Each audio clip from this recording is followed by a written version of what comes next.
ध्रुव, इयत्ता 6वीचा इतिहास व नागरिकशास्त्र मधले प्रश्न विचारते, त्याची उत्तरं दे. सातवाहन राजे त्यांच्या नावाआधी कोणाचे नाव लावत? त्यांच्या आईचे. Very good. कोल्हापूरचे प्राचीन काळातील नाव काय होते? कुंतला. कुंतल. राज्यसत्ता आणि राजधानी सांगा आता. पांड्य या राजघराण्याची राजधानी कुठली? मधुराई. सातवाहन या राजघराण्याची राजधानी?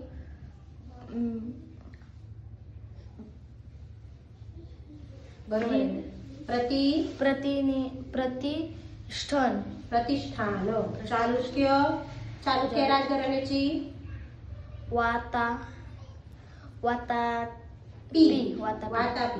आणि पल्लव राजघराण्याची? पल्लव राजघराण्याची